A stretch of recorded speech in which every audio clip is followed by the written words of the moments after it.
Doing it without pressure will still be hard. Doing it under pressure, where if you don't do this in time, you will get popped off and lubricated. Bro, no way. Squid Game, amazing. Amazing, loved it. Amazing, amazing, amazing. And is it as good as season one? It's different.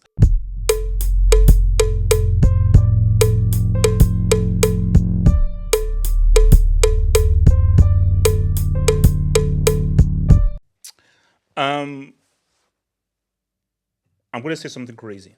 So before I get into something, because this is going to be a spoiler review, spoiler review, spoiler review, spoiler review. I'm going to say something crazy.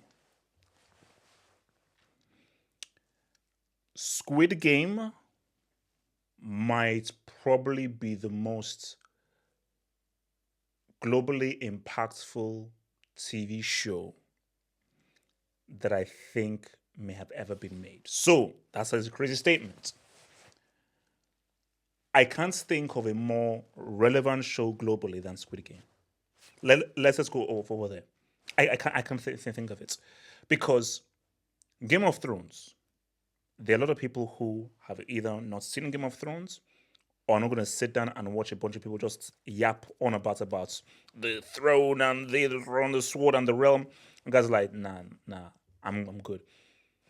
Some people are not into Italian gangsters with sopranos. Breaking Bad. Some guys are like, yeah, okay, cool. He's this guy that's building this meth lab, but it's just not relevant to me. Whatever culture you're from, wherever you are, Squid Game is relevant to you because Squid Game's message is universal. Anybody from any culture can connect to Squid Game. Anybody. Because it's about the rich and the poor. Most people in the world are either poor or they are trying to be rich. That's why people play the lottery. So the storyline that's been said, the moral themes and everything being said in Squid Game, it's universal. The same gonna be said of a Breaking Bad, a Game of Thrones, a Sopranos. No. Only a particular part of the world are really into those TV shows. Squid Game, this thing is global. You show Squid Game to anybody and in any part of the world, they will connect with it. At some level, they can connect with it. Which is why I cannot think of a more impactful show globally than Squid Game. And the second season reminded me of it. But you have to, so here's the thing, guys. Hwang Dong-hyuk. This dude, this is a special mind. This is a truly special mind. I don't know how you follow up season one. Guys, I remember watching season one and I was like, this is one of the most dynamic, incredible, mind bending, suspenseful things I've ever seen. Like, guys, we all remember the emotions we went through watching season one. We all remember when he had to circle around the cookie thing. Guys, we remember when we first saw red lights, green lights. And we're like, what the hell? So for this to come out of his mind is crazy. And it makes sense that he lost 9 teeth. But why this guy is special is, so he did season one because obviously this was desperation. I don't think he really wanted to do a season two. So apparently he did a season two for the money. If this season two is him like cashing out or sort of selling out for the money, I applaud you. So maybe Koreans are just different. Like how Koreans sell out may actually be a lot better than how other guys sell out. Because again, as somebody who, I am into the arts, I did some writing of movies, acting in movies, did music. So I would say I'm more into the artistic stuff. So I can see stuff through an artist's point of view. So as I'm watching season two, I'm not going to now say, "Oh, is it better than season one? Is it better than season one?" I'm like, season one, you cannot replicate the emotion of that. That is one of the all-time greats.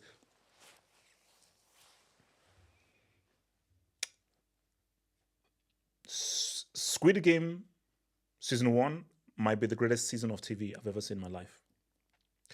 And I think season five of 24 comes close.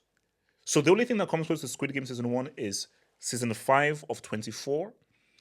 And I would say season four of The Wire.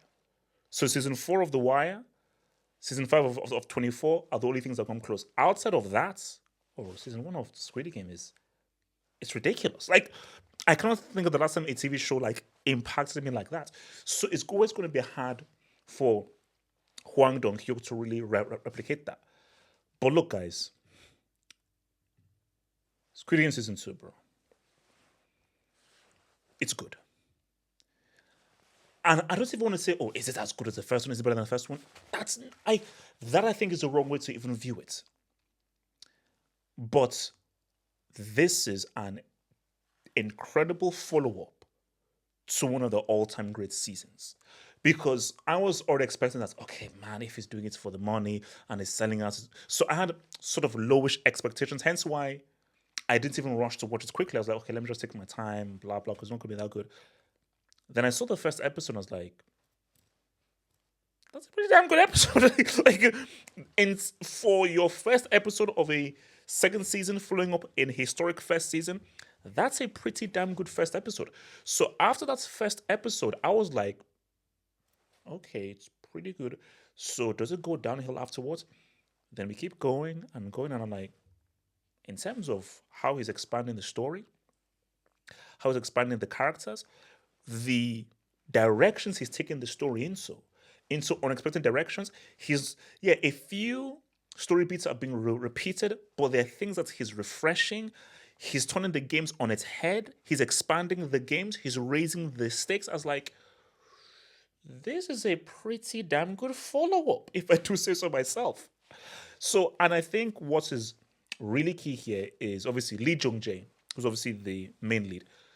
You can just see how different he is this season from last season. Remember when he takes his photo in season 1 and how happy he is and he's got his hair? Just the image from that to where he is right now is insane. It's absolutely insane. So guys, remember, this is a spoiler review. So we're going to spoil the heck out of this. Do you know, again, the way that Hwang Dong-hyuk did this was just a masterclass. Because you're like, okay, red lights, green lights. Okay. So we now know we're not going to go through this again, so it's going to be repeating itself. But yes, we've seen this game before.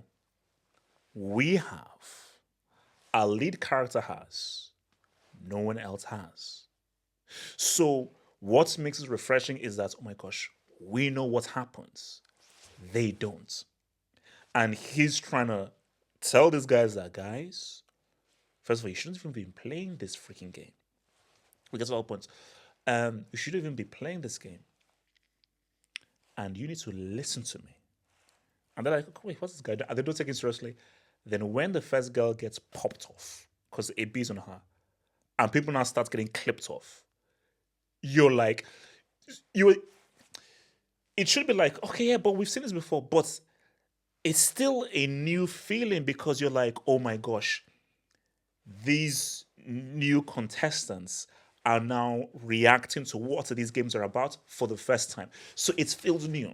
Even if it doesn't feel new because we saw it already before in season 1, it still feels new because you're like, we're now able to see from the outside in these new contestants realizing what Squid Games is about for the first time. So that's what makes it refreshing. So already when you just saw that red light, green light, I was like, oh, no. It was interesting just seeing the new guys do this. I'm like, oh my gosh, how many guys are going to survive? And I think one of the best things about this, and this is what I just say, bro, this dude, man, Hwang Dong-hyuk, this guy is that dude. So when you do a sequel, you've got to bring in something new. A bad sequel just tries to copy what the first film or TV thing did, and just tries to just use the same themes from the first iteration. So a great sequel is like, okay, we're using the same vibe of the first part, but we're not taking things to the next level. What I loved about season 2 was the divide.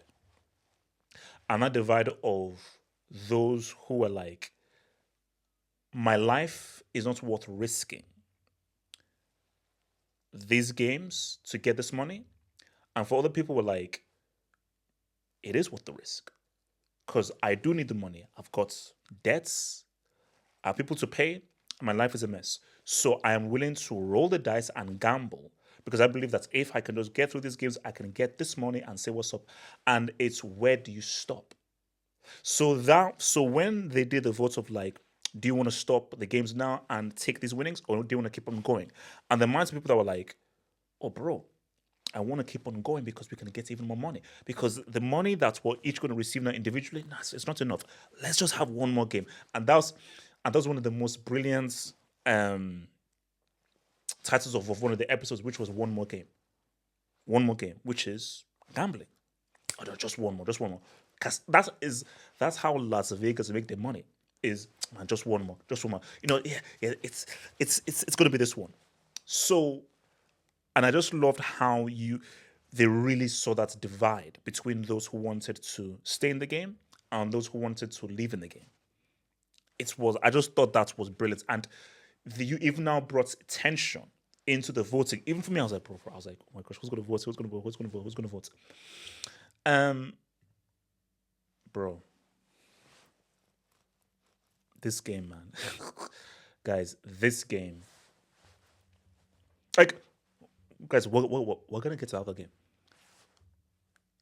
I'm doing the KP ups. No, just right now. I'm doing the KP ups. The throwing of the stone, it can get tricky. It looks easy, but under pressure, that looks tricky. I don't know what it was called. You know that thing where it's like girls normally play where you're flipping things up, you flip it down.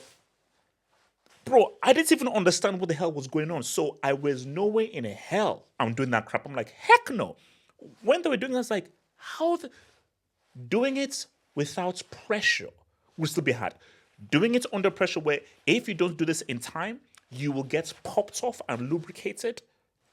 Bro, no way. Bro, the one where you spin the thing around and spin it, nah, nah, that's not happening. So the best thing I can do is the keep ups. The thing about the keep ups is that's the last one. So what if we get the keep ups and I've got 15 seconds to keep you up 5 times? I'm like, bro, this is the only one that I think that I'll be able to do. And the tricky thing about that is, I remember it's like a flimsy, like pom pom thing. See, if it was an actual football, I feel that I'm confident enough to do 5 under pressure. That's where it's a bit lighter. That's where it's gonna get a bit tricky. So, bro, these games, I was like, bro, this is hard, and it just shows you that, bro. Like, that's why I hate being in teams, because when you're in it, I'd rather rely on myself and say, hey, look, I failed, but I failed on my terms. The worst thing is if you failing because someone else effed up. So remember that first team where that guy, he couldn't get that stone. And they spent so much time with him trying to get that stone, and whatever they missed, they had to all go up.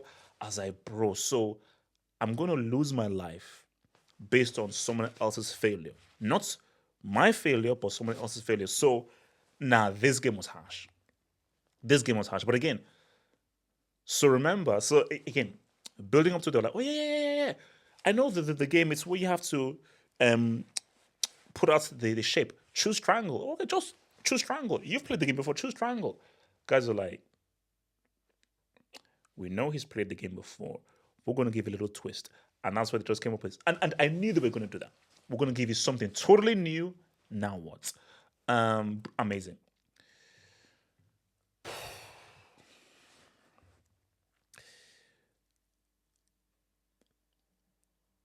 I was tense. I was tense. Like this, I was tense. My favorite character in this whole season was the mother. These were the two. For me, I think this was my favorite part of this whole show, was the dynamic between these two, because I was, again, bringing something new, like a mother and her son. And what made it even crazier was where when they were doing the voting, she voted to leave and he voted to stay, and she was like, "What? What are you doing?" But bro, this was the best part of the season, was when, so basically, they had to basically, you have to basically go up in groups. So groups of 3, boom, groups of 2. If you're not in that right group and you go into the room, you get popped off. Where I think they had to go into groups of 3. I think it was, yeah, it was groups of 3. And then 2 people just grabbed him and the mother was left alone. And he was like, ugh. I was like, you would leave your mother there? Because my thing is that, did you really try not to fight with those two people? Like, no. And with my mom, we die together or we try and find someone else. And the mother was like, did my son just leave me by myself? And even when she got taken in and everything, she was like, so she tried to use mental gymnastics to be like, nah, that didn't happen. Nah, that didn't happen. No, the dynamic between these two was brilliant. This was easily my favorite part of the season, and the mother favorite character of the show. She was amazing. She was absolutely outstanding, and like it just added an extra tension to it. Here's the thing about this game: would it make sense to have bring in friends to this game? Because my thing though is this: is that look, whatever the number is, I'm like, look, 2, 3. I am just jumping in and just grabbing guys. I'm jumping in and just grabbing guys. And what was crazy though was basically frontman. So remember when it's frontman and the lead character's best friend, and they see another guy in there, and the other guy was like, "No, I was already in here," and frontman was like, "Well, I'm gonna break your neck, kill you, and hey, it's two people here. Okay, it's two people here." So just the dynamics here were just freaking crazy. No, but this game was mad. This game was mad because again, totally new, different tension, and again, just that whole team aspect and how extreme guys are gonna go to try to pretty much win this game. Amazing.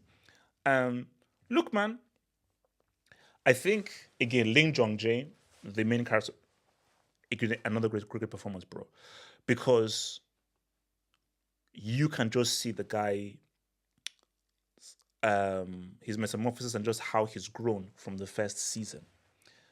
And bro, how this ends, what an ending! What a cliffhanger! Because bro, it's like, basically, it's the perfect kind of Empire Strikes Back kind of ending where all is lost. Basically, this is Two Towers. This is Empire Strikes Back. Because it's like, bro, his best friend got clipped up. They're trying to launch a siege, but they have not been hampered down. Things are just in disarray. And bro, frontman, man. Frontman. Wow. So just how he was able, again, it's adding an extra dimension. Because remember, first season it was the old guy who really was the guy that was involved in the game. But this now is no, this is the from this is the guy now runs the game and everything, and just the dynamic between frontman and the main guy, woo, bro. Like,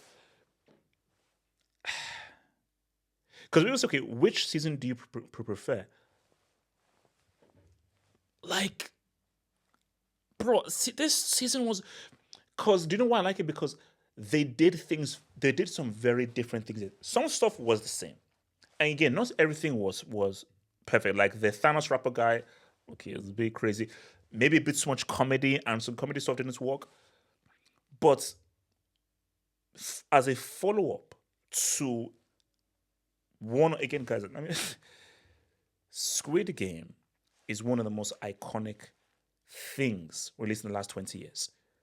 Bro, that's costume that the guards wear, the games, bro, they've opened up a freaking theme park. Like, I don't think you know how like, bro, I don't think this dude knows what his like Hwang Dong Hyuk, do you know what you've created? And this is my thing though. I'm just right now. This isn't stopping at season 3. So obviously, like, there's a teaser for season 3, and in that teaser for season 3, bro, I think they're not taking red light, green lights to a different level because in the red light, green lights game, there are now 2 of them. So now maybe it's not this now to the super extreme. But Hwang Dong Hyuk, you do realize that if you even if you don't stick the landing for season 3, there's going to be season 4 and a 5 with or without you. Now here's my thing: if I'm Hwang Dong Hyuk, give your all for season 3, leave. If they want to mess it up, fine. But I think any true artist, you don't want to be beholden or imprisoned by one property. And he's already expressed that, yeah, he already is working on something new that's also very dark. So for me, based on just how good these 2 seasons are, I want to see what he does. Whether that be another TV show or another film. I'd love to see him do like a feature length film. because I'm more of a film guy than a TV guy. So, but Netflix are not ending with season 3. No way. And also, bro, what am I talking about? The dude who launched Netflix, in terms of like Netflix's own material, was David Fincher.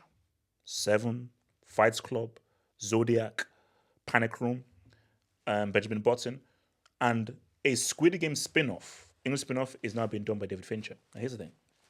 I don't want a Squid Game spin-off. Read subtitles. Don't watch dub, read subtitles, appreciate other cinema. One of the greatest films of all time, is Seven Samurai. Japanese movie. Read the damn subtitles. One of the best plots of a film of all time is Infernal Affairs. Hong Kong movie. Read the subtitles. Again, The Departed remade it. Wasn't as good. And again, another quality film that you guys should see, you know about, Korean movie called The Chaser. Read the subtitles. So my thing is that I don't need an English language version to legitimize it. No. This is what it is, and it's great. It is Korean. It's Korean creativity. Korean artists. Appreciate it. Read the subtitles. We don't live on planet America. We don't live on planet England. We live on planet Earth, where there are different people of a different culture, with a different language, with a different view of art. Let's appreciate the stuff globally rather than let's just make everything that's non-English English and have an English version of stuff that's non-English. That's trash. That is trash. So, but the issue though is it's David Fincher. And because it's David Fincher, who I think is one of the most brilliant directors out there, Social Network, of course I'm going to watch it. And of course it's going to be good. And the thing is, David Fincher is the perfect director for this because this stuff, it's so dystopian, it's so morbid, it's so dark, it's so pessimistic, it's so messed up, it's so real that the only director that understands the psychology of Squid Game is David Fincher. So Fincher would be the perfect director and he would understand the exact tone needed for this. But beyond that, no. I'm only for season 3. So guys, season 2, Squid Game, amazing. Amazing, loved it. Amazing. And is it as good as season 1? It's different. I can't even answer that. It's different. Like, it's impossible to, because you know what it's about, to have the same emotions that you had for season 1. But in terms of a story and coming together, I think it's the same. And season 2 just expands season 1 and goes into interesting places and it's... Now, I'll give you this. I prefer season 2's ending to season 1. I think season 1's ending, it's got a bit too preachy and a bit too talky. This ending was brilliant. The ending for this, brilliant. It ended beautifully. So yeah, Squid Game gets real.